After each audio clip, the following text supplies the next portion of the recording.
What is going on, everyone? Welcome into my Week 16 NFL Power Rankings show. We got 3 weeks of this left. We're getting into holiday football action. We got NFL action, 4 out of the next 6 days. Sign me up for that. That's pretty sweet. No power rankings next week, by the way. I will be out of town for the holidays. So we'll be back in a couple weeks with kind of 2 weeks to react to, which is always fun to see how things shake up with a larger sample size there. But without further ado, let's get into it. Please do, if you could, just take a quick second, hit that like button. I really appreciate it. And make sure you are subscribed because we are just on the cusp of draft content, mock drafts, positional rankings, videos, you name it. I don't think you're going to want to miss it if you enjoy the NFL draft. So make sure you're subscribed for that, and let's get into it. Starting at the bottom, we have a new team ranking 32 this week, and it's the LA Chargers. And when I dropped this video last week, it was before the news of Justin Herbert's season-ending injury. I didn't think it was going to be quite that bad. And I actually posted in the comments right as that news came out. I said, wow, I would put the Chargers at 31 without Justin Herbert because I really think he, in a lot of ways, carries that team. And Thursday Night Football against the Raiders, we really saw just how bad this team is and how much work they have to do. One of the just bigger no-show performances that you'll ever see from an entire NFL locker room. At least Brandon Staley is gone. I don't really see this team, though, having this sort of ding-dong, the witch is dead mentality. I think it's a different perspective when you're a team like the Chargers who had expectations and then you fail this bad. I think it just continues to spiral until you can build up those expectations again and that hope. But I do think this is currently, as we stand, the worst team in the NFL. I mean, you go down 42-0 against the Raiders. That's not even NFL competition right there from the Chargers. But that is going to push the Carolina Panthers up to number 31. Still going to put them in the genuinely terrible tier. If they played the Chargers, this game would probably still end 14-13 because at the end of the day, the Panthers offense just is not explosive. But obviously getting their second win on the season, this defense has quietly been very frisky and kept them in a lot of games.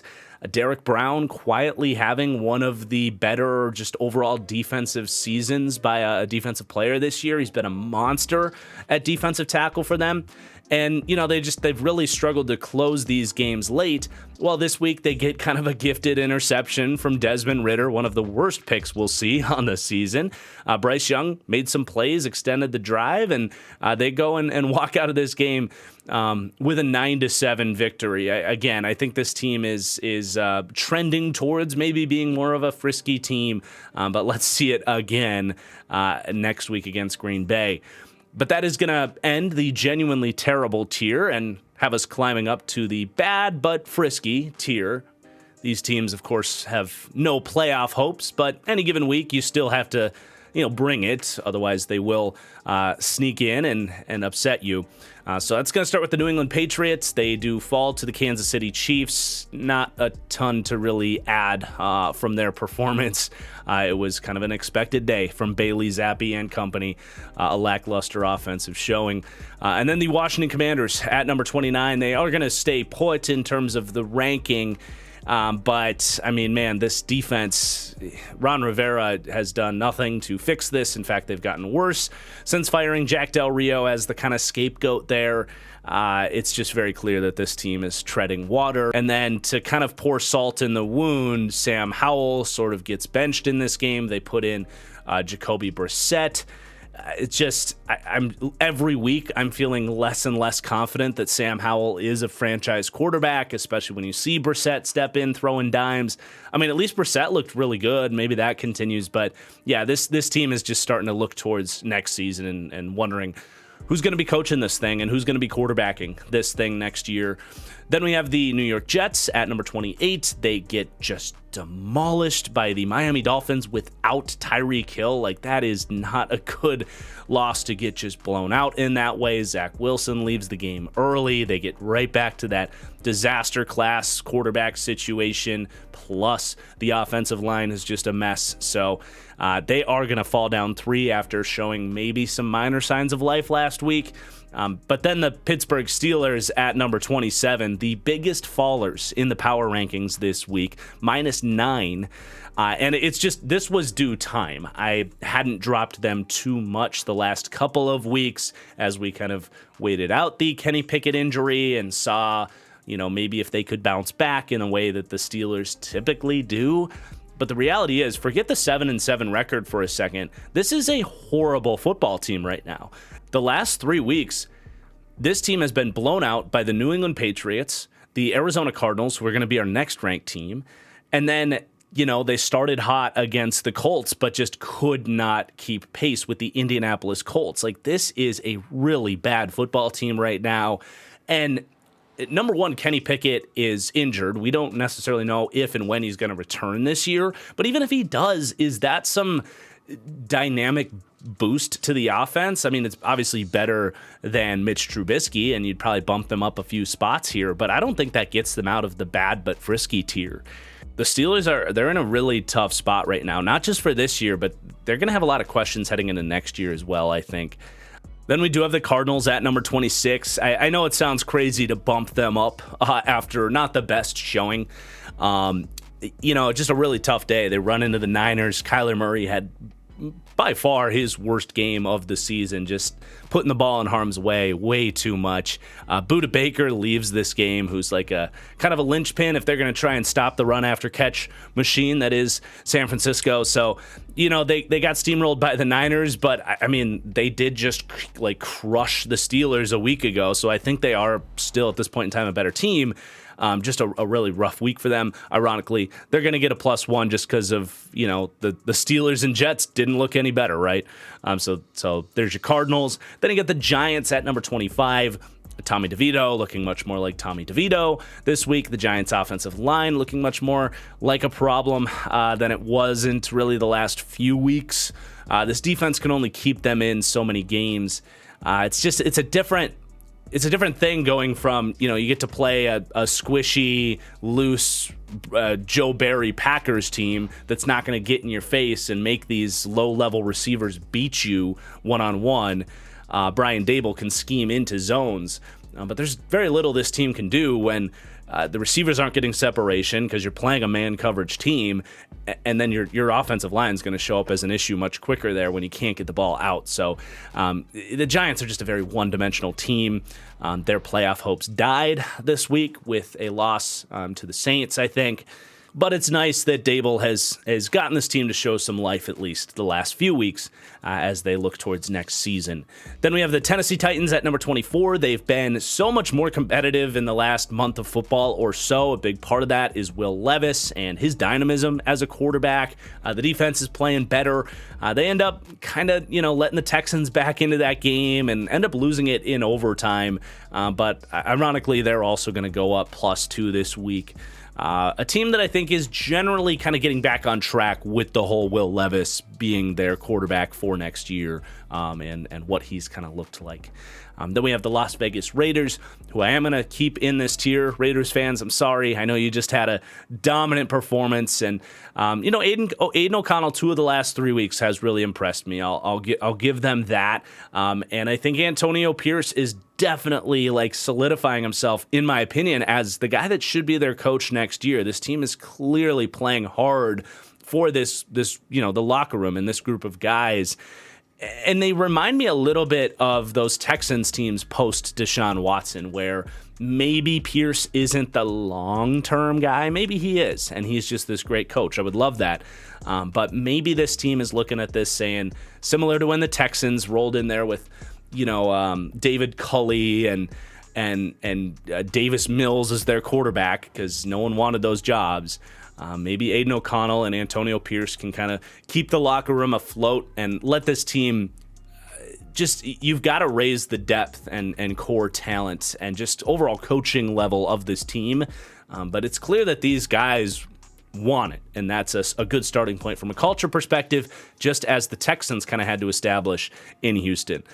So the Raiders are getting a +5 this week, and if they continue this kind of miracle run and keep winning these games, maybe they'll get up into our next tier here. But before we do reveal that tier, I want to tell you guys about my friends at Underdog Fantasy. They've been so great to work with as I grow this channel, but I think you guys are really going to enjoy Underdog Fantasy. I'm sure you guys have, at this point, heard of their daily pick'em contests where you're stringing together player stats, anything from passing yards to receptions to fantasy points, which is one of my favorites to play.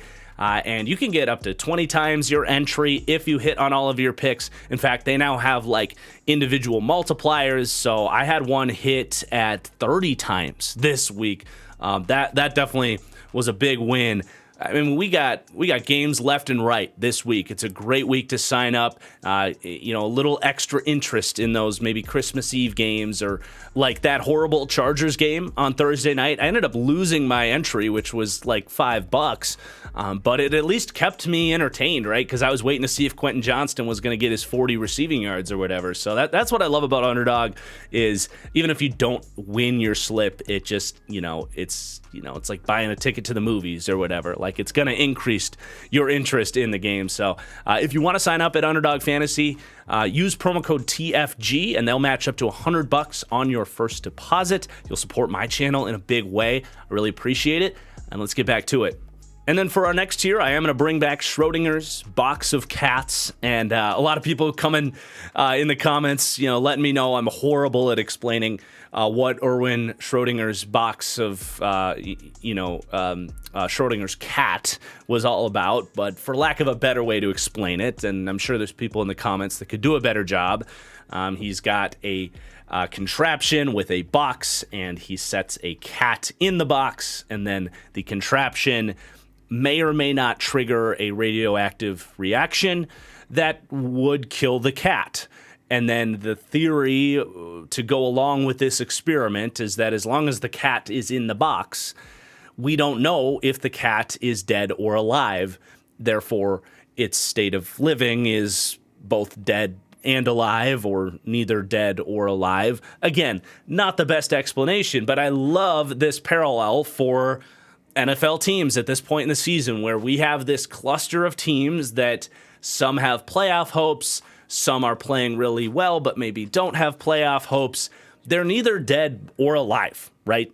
And this tier has shrunk a little bit. It was a massive group last week. Some have jumped out of it and have shown to be alive. Some have officially died. A team like the Pittsburgh Steelers, who we dropped down a tier. But without further ado, let's get into ShrÖdinger's box of cats, my favorite tier every time on these rankings. It's going to start with the Atlanta Falcons, who, I do think just alone are a better football team than the teams we've previewed so far. But they're still alive in terms of the NFC South. They're still just a game behind both the Bucs and the Saints, and still have a assembly of really talented football players. But they're back to, Desmond Ridder looking like ass. I mean, God, they have got to figure something else out this offseason, whether it's Kirk Cousins or Ryan Tannehill, me, I don't know, whatever that is. It's more trustworthy than Desmond Ridder, who just completely blows this game, right? Like, they had it kind of in the bag. They were driving late in the game, a chance to go up 8 points on the Panthers. Hell, you could go for 2 and make it a 2-score game in that situation. And just rolling out, Desmond Ridder throws it right to a Panthers defender in like a complete, bro, what are you doing? Like, that is what bad backup quarterbacks do. And that's what Desmond Ridder kind of is, man. So, and Taylor Heineke hasn't shown to be that much better. He makes mistakes too. It's a disaster. But they're still alive, and they have playmakers, and they have a defense that's solid at least. Got to keep them in this tier, I think.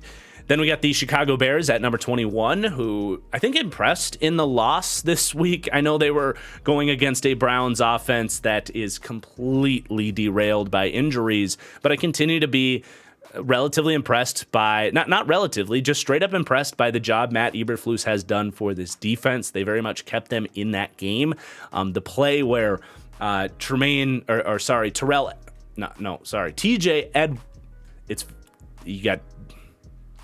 play where TJ Edwards smashes down on a short pass, gets the ball to pop up, and then you get Terrell Edmonds, or Tremaine Edmonds rather, to pick it off, go the distance. You get the pick six there.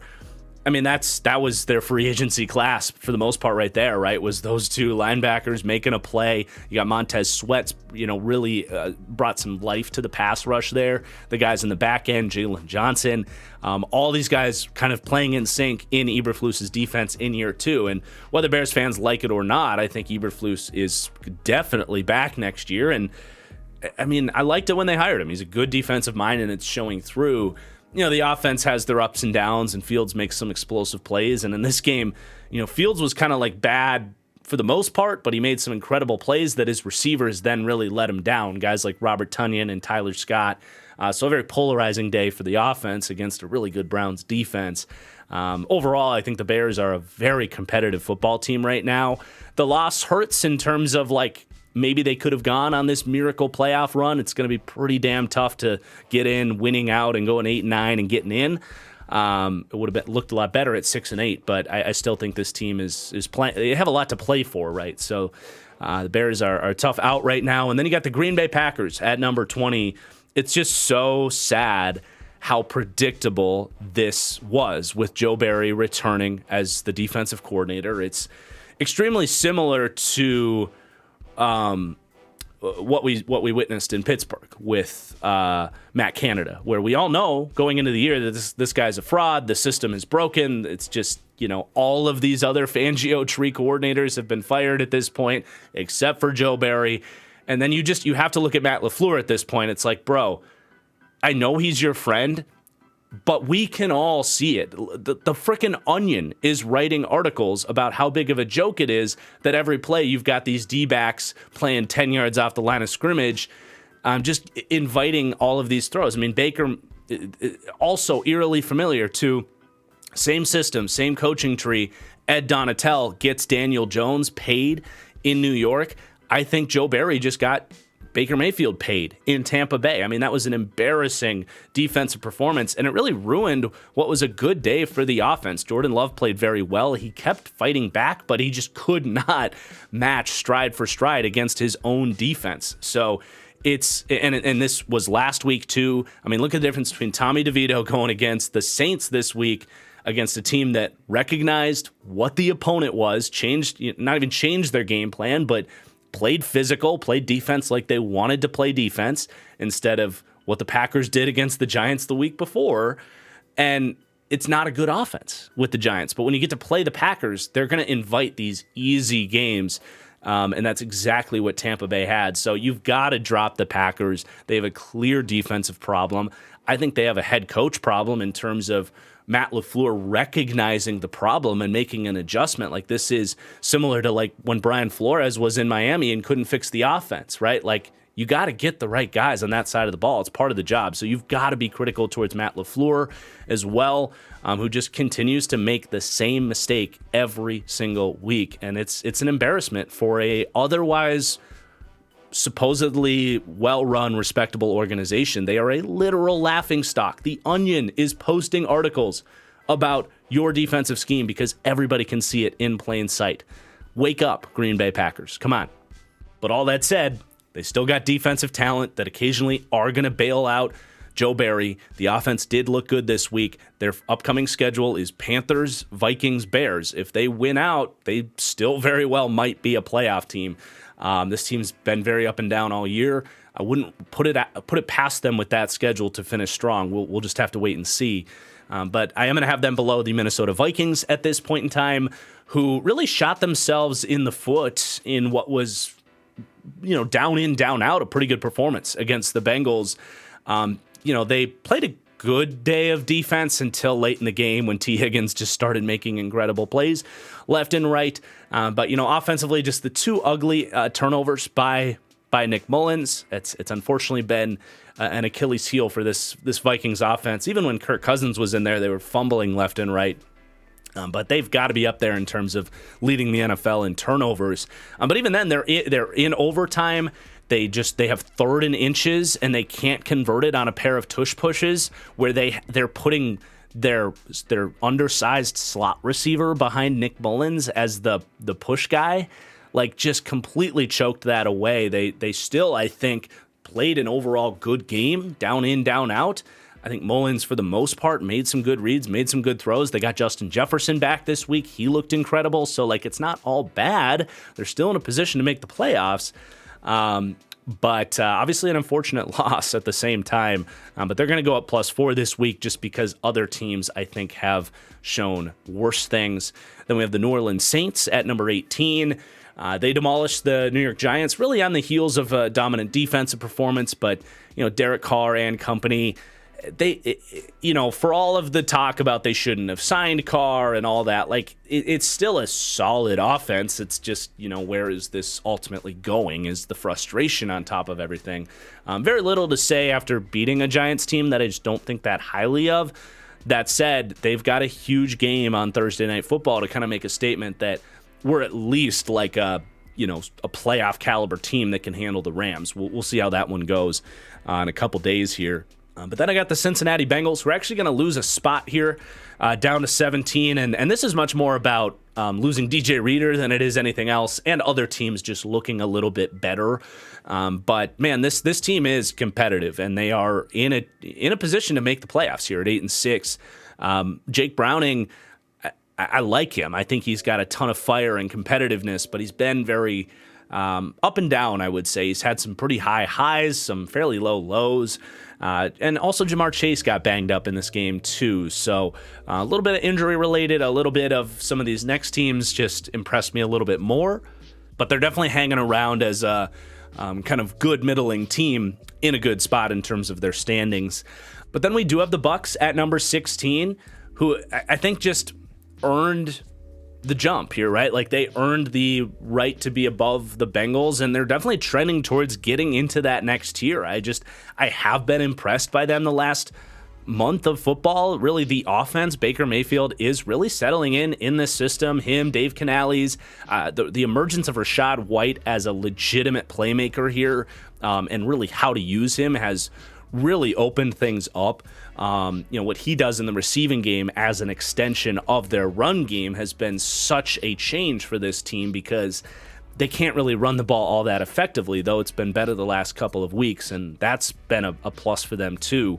Honestly, their defense hasn't been what you maybe even expected for them coming into the year, which is, kind of makes it more surprising that they are such a capable team, because most viewed the Bucs as a team that was going to, maybe win 5 or 6 games, have a frisky defense, but a horrible offense.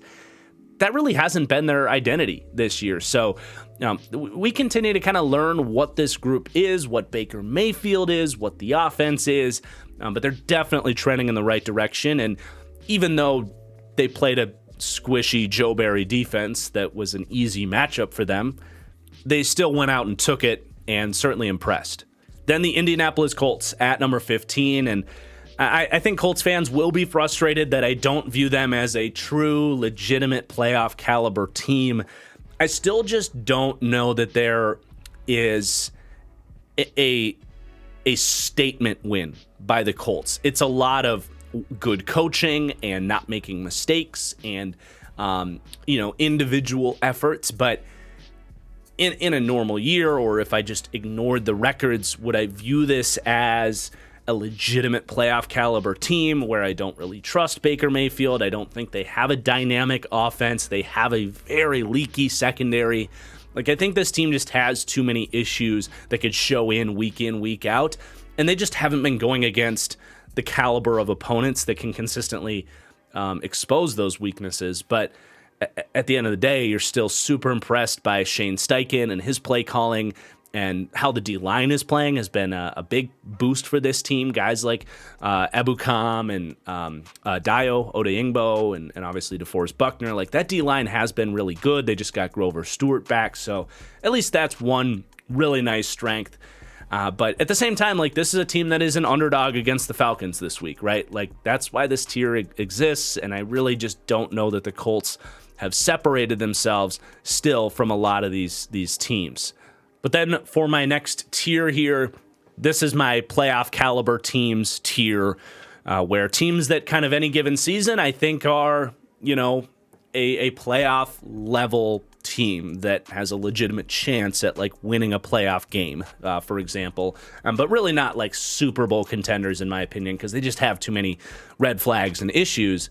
And it is very fitting that there are 14 teams remaining here. That's just a coincidence. It's not always going to play out that way. But anyway, I did struggle with this next team in terms of, do I truly view them as a playoff caliber team, or are they more of a Schrödinger's cat type of team? But that's the Denver Broncos at number 14. And you got to be careful with recency bias, right? Because they are coming off a pretty embarrassing primetime loss, just getting steamrolled by the Detroit Lions. Really, in every phase. And that's obviously a concern, but you still got to rewind and view the whole picture. And this team, after making those defensive adjustments, has been a very good football team. They've beaten some really good playoff caliber teams. Their resume, in my opinion, is much more impressive than a team maybe like Indianapolis or Tampa. And they have a guy like Russell Wilson that is maybe not what he used to be, but still makes a lot of good plays. So this is kind of a burn the tape week, and we'll see what they can do moving forward. I mean, their upcoming schedule is Patriots next Sunday night. Like, you got to look ahead with these things. And they play the Patriots Sunday night. They should dominate that game and definitely be back to being viewed as a playoff caliber team, like 4 days from now or whatever, right? But then they have the Chargers and the Raiders. Like, this team should handle those games pretty easily. 10-7 might get them into the playoffs. So, and they've shown that they can beat some of these top end teams with their game script where they want to run the ball and play defense. So I'm not writing off the Broncos yet, but obviously a concerning week, just basically not showing up and getting completely smashed by the Detroit Lions. And then I'm really worried about our next team here as well, the Jacksonville Jaguars, who are falling down to 13, and they just have so many issues right now. In the beginning of the year, they could kind of hang their hats on this defense playing pretty well. Like, this was one of the best pass defense teams in the league for the first 10 weeks of the year. They've been getting shredded the last 4 weeks. They could not really get after Lamar Jackson when they did. There were leaks and holes in the secondary, and Jake Browning lit them up a couple weeks ago. On top of that, their offensive line is banged up. Their offense, yet again, just continues to shoot themselves in the foot, and it's something different every single week. This week, it was Trevor fumbling the football. They're able to move the ball. They're a team that, when they show up, can beat most of the good teams in the NFL. But when and if are you getting that team any given week? They are a very frustrating football team that has not taken that step from, fun, frisky breakout team to like consistent Super Bowl contender. They just have not taken that leap this year, and that's frustrating. And I really don't think that their injury excuse is any greater than, teams like Buffalo or, Miami or whoever who have sustained that level, right? So it's just tough. And then the Seattle Seahawks at number 12, welcome back, man. They beat the Philadelphia Eagles with Drew Lock, and it was a reminder, of course, of how incredible these playmakers are. Kenneth Walker and Metcalf and JSN, who has been just so freaking good, man. They're gonna put up some points, but for the defense to show up and make plays against the Eagles was huge, and just getting that win was huge. Showing that they can hang against a team like Philadelphia is a big deal for Seattle, and now they are set up quite well. It's just so big for them to have come out of that stretch with Dallas and Philly and San Fran twice. Come out of that stretch with at least one win, because now it's, I think, Pittsburgh, Arizona, and Tennessee. And even if they lose one of those now, they should make it. So the Seahawks at least seem to have salvaged a playoff appearance. And I've been very critical of this team throughout this stretch, and I think a lot of what I feel about this team in terms of the whole Pete Carroll defensive structure and Do they have the consistency offensively to be like a Super Bowl caliber team and take that next step? That's why they're still in this tier, and I think a lot of those criticisms still carry weight. But at least they've gotten out of ShrÖdinger's box, and I think have built a lot of momentum now for the last month of their season, really. So it's exciting for Seattle and their fans. Then Houston at number 11, they steal a win with a backup quarterback in there with no Will Anderson. Just a really impressive team performance. And this was a good look at, like, just a reminder that, yes, CJ Stroud has been a huge hit for them, rookie of the year. Like, that is why you're so excited about their future. But they have a head coach in DeMeco Ryans who's looking like an elite hire. They have a core group of players that they've been through it, right? Like, they have done this rebuild thing and they've had to muddy these games up and play games like this in the past. And a really resilient win after they go down 13-0. They come back and win this one in overtime. This is a really growing, ascending organization. I still don't think they have Super Bowl potential this season, but maybe next year, right? But yeah, what a win for the Texans, because if they can make the playoffs, that just kind of speeds up their trajectory, I think, and gets that locker room to buy in even more and becomes a more attractive place for, like, penning free agents and all that stuff. Like, making the playoffs matters in a lot of ways other than just getting that shot at a Super Bowl, right? Then we have the Cleveland Browns at number 10. They sneak back and beat the Chicago Bears, whose defense really put on the clamps in this game. But Joe Flacco and company made just enough happen. I mean, David Njoku has turned into such an incredible playmaker for them. A credit to, obviously, Njoku for reaching this level, because when he went in the first round, this was his potential. He just has not had this level of dynamism consistently in the NFL. But a credit to Kevin Stefanski as well for, like, saying, hey, let's really lean into this guy. Arthur Smith, looking at you. Kyle Pitts, maybe, could work Atlanta. But anyway, he's just been a function of their run game through screens and run after catch, but he's also just, like, mossing guys, making huge catches down in the red zone, a real problem for opposing defenses, and they've needed something that they can hang their hats on offensively.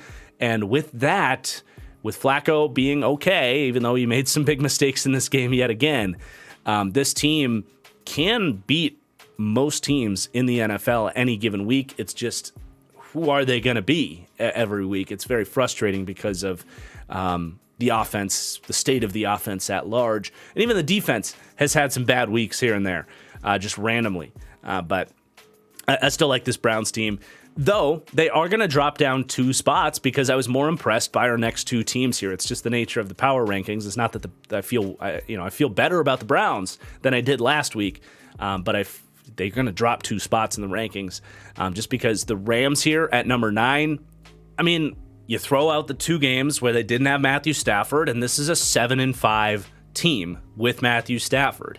And the defense is really coming together. They've found all of these pieces from different spots. They gave the Commanders a ton of problems this week. And offensively, this just straight up is one of the best offenses in the entire league.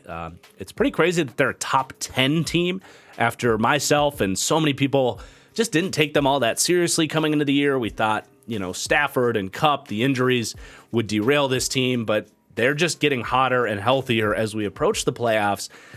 And I wouldn't want to run into these guys with their coaching and their quarterbacking and their experience. They're tough, but they got to keep it going. They got another tough game here against the Saints on Thursday night. They still have to play the Niners again, so we're still going to continue to learn more about this team, but I just have been so overwhelmingly impressed by the LA Rams to get up here to the top 10 now, man. They crushed Washington this week. And then the Detroit Lions, I think it's pretty self-explanatory why they have surpassed the Browns as well, getting their mojo back. I mean, that was a game going in that you knew against Denver, it was going to be a kind of kneecap biter versus kneecap biter type of game. 2 teams that want to play run the ball and beat you at the line of scrimmage first and foremost. That to me is Detroit, and man, they took care of business. They didn't just take care of business. They made a statement. I think that might have been their best, most complete win on the season against a real good opponent. And, you get Jahmyr Gibbs bringing explosives to the table. This was a huge Ben Johnson showcase game. Like, this is who the Lions are at their best. Now, I still have major questions about their defense. It was great to see them play well here in December. We'll see how they finish on that side of the ball. I'm not going to just forget that they've had some ugly losses, and I still think this team has some deficiencies. But if they can play like that every single week, that's going to change some things, right? Like, that's a team that can hang with teams like Philadelphia and Dallas and maybe go on this Super Bowl run. So a huge week for them. We'll see if they can repeat that type of performance here into the final few weeks of the season. Maybe get into our next tier here, which are teams that I think have legitimate Super Bowl hopes this season. And that's going to start with the Kansas City Chiefs at number 7. I do think they're at the bottom of this tier at this point. It was yet another week where these wide receivers have not cleaned up their act, and it was something they were able to get away with against the Patriots and Bailey Zappi. But yet again, you've got Kadarius Toney letting a ball go right through his hands, and it gets intercepted. Even Kelsey is making mistakes with drops and like flopping in the end zone instead of going for the football. They are missing that spark offensively, even though they have Patrick Mahomes, who I would still say is the best quarterback in the NFL. He just isn't able to look like it, though, when the receivers are making this many mistakes. So that's really kind of their Achilles heel. I still love this defense, and I love Patrick Mahomes, and I love Andy Reid, but they're running out of time to clean up their damn act.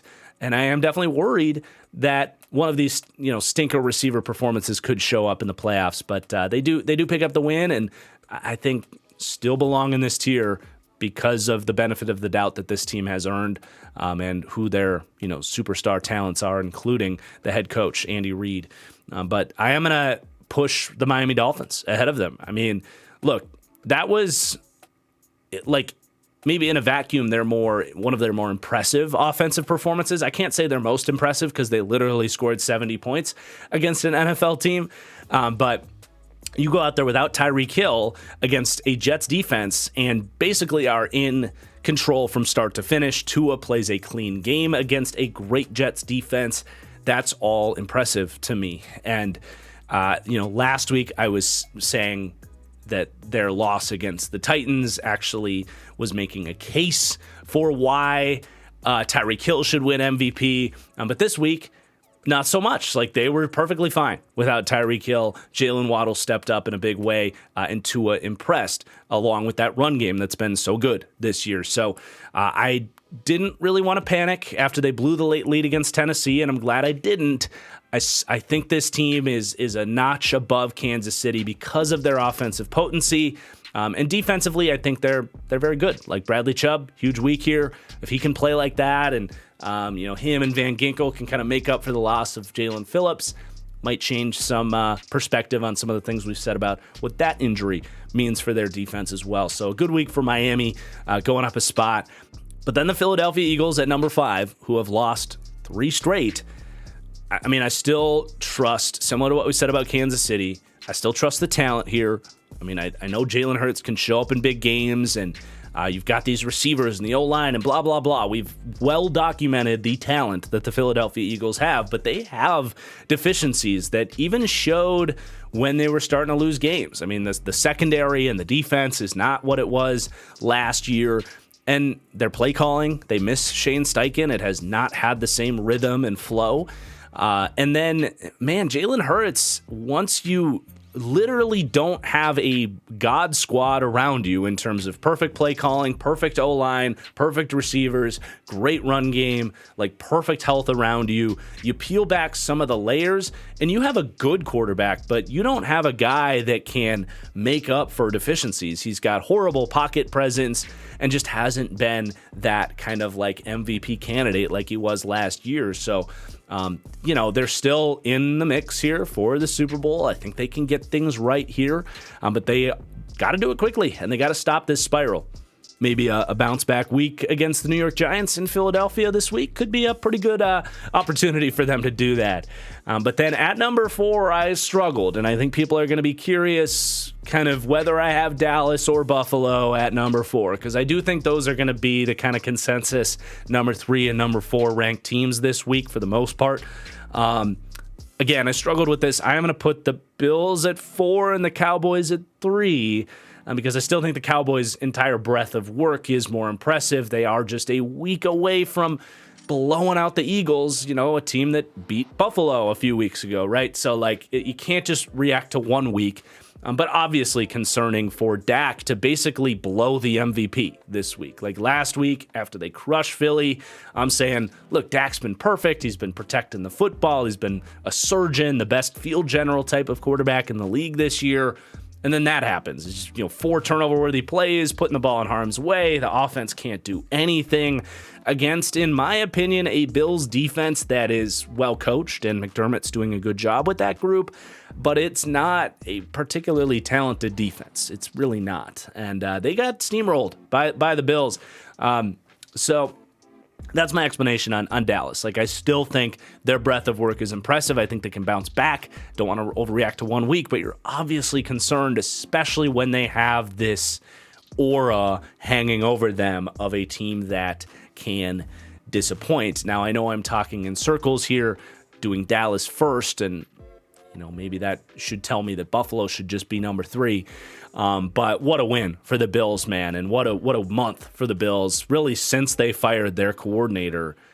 I mean, how about Joe Brady, man? A guy that was the LSU offensive coordinator with Burrow and Jefferson and Chase, got the job in Carolina, where things were a disaster next to Matt Rule, was Matt Rule's scapegoat, ends up getting fired, goes to Buffalo, and then ends up taken over as the offensive coordinator mid-season and has just hit the ground running, looks exceptional, and just is so good at, I think, pinpointing which of his key pieces can he deploy to attack the various different defenses that they've gone against. And this week it was like, look, the Cowboys, their weakness is linebackers and run defense. So let's just demolish them with James Cook, who is quickly emerging as this premium elite playmaking running back in almost dare I say, Christian McCaffrey type of way. I'm not saying he's CMC, but the way he's killing teams since Joe Brady took over,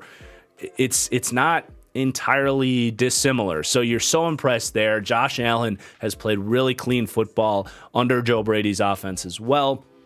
And again, the defense has really opened my eyes the last couple of weeks. So Buffalo very much trending in the right direction. They picked up some massive wins with Kansas City and the Eagles, and now are in a position now to be one of these teams that are getting hot and healthy heading into the playoffs. They are a definite Super Bowl, kind of dynamite waiting to explode heading into the playoffs. I really like their trajectory right now. They're scary. But then we do have the Baltimore Ravens at number 2. Look, Ravens fans, if you want to be up there with the Niners in a tier of your own, here you go. The last game this week, Monday Night Football, Christmas night. Ravens-Niners, number 1 versus number 2. A potential Super Bowl preview here in Week 16. This game's going to be awesome, and both these teams are vying for 1 seed positioning, so that's really important to get the 1 seed. I don't think it necessarily matters whether you're a 2 seed or even a 5 seed or a 4 seed, but getting that 1 seed is essential. So huge game here.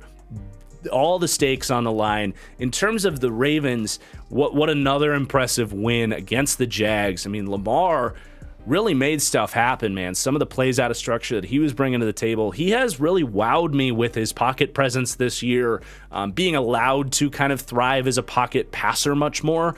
You're really seeing that trait flourish with his combination of course, the athleticism he has, but there's athletic quarterbacks that don't know how to move in the pocket, guys like Jalen Hurts. But Lamar is sensing the rush. He's getting out. He's standing in the pocket when he should. He's bailing when he should, using his feet when he should. he has been a complete handful, definitely got himself back into the MVP mix. And then, of course, that defense continues to do what they do. But then in terms of the Niners, I mean, there's very little to add there. They just continue to just steamroll teams. But I want to give Brock Purdy a little bit of love here. I've sensed some pushback on the idea of him being a good, maybe tier 2 level quarterback, high-end tier 3. I think there is still this perception that this is a almost Case Keenum or Jimmy Garoppolo maybe level quarterback, just another plug-in San Francisco Kyle Shanahan quarterback. And of course, the system is a beautiful machine. But look, Brock Purdy is not making mistakes. He is a surgeon in structure. And the difference between Brock Purdy, there's two main differences between even a Jimmy G.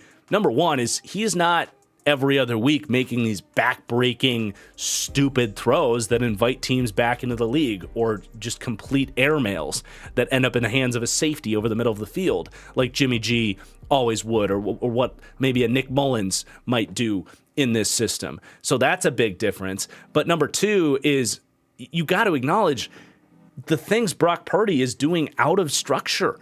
That's not Kyle Shanahan. That is Brock Purdy literally on the plays that Kyle Shanahan in the system are not working. Those were plays where Jimmy G might have broken down. Brock Purdy is thriving in those situations. He's getting out of pressure. He's rolling out. He's buying time on the move, seeing these throwing windows that very few quarterbacks can play. And I tweeted that he is playing at a level much closer to like a Drew Brees or maybe a Joe Burrow even than he is to Jimmy Garoppolo, right? Like if you're looking at the spectrum, I think it at least slides towards a great quarterback than it does being some, average replacement level guy. So I wanted to give Purdy some love. Like the idea that Jalen Hurts can have the year he had last year and people are debating, him versus Mahomes by the end of the year and who's going to win the MVP. And no one had a problem with that, at least the MVP conversation. Yet Brock Purdy does it and we're against it. Like they're very similar level quarterbacks at this point in time. And I don't think many people have really accepted that, at least in terms of the football community at large. So I really have been blown away by Purdy's performance this season and is a worthy MVP candidate. Like I also got hate when I said that, he's very close to like what Matt Ryan was when he won the MVP for Kyle Shanahan's offense with Julio Jones, right? Like seriously, just ignore the fact that Matt Ryan was a first-round pick and Brock Purdy was a seventh-round pick. You tell me the difference between Matt Ryan in that MVP year and Brock Purdy.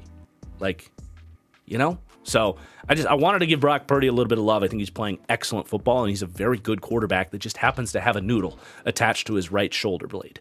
But that's going to do it for the Week 16 Power Rankings. We went a little long this week, but I think that's fine because we're not going to have Power Rankings next week. So it'll be fun to come back for Week 18. Which might be our last episode of Power Rankings for the season. Very much going to be fun. We do have some more content coming this week, so make sure you're subscribed. We'll have Hot Routes with Matthew Collar tomorrow. The Fully Inflated Football podcast will also be out tomorrow, so lots more analysis coming your way tomorrow. Make sure you're subscribed to my podcast as well. That link is in the description below. Enough taking your time. Thank you so much for watching, for listening, and we'll see you soon. Peace out.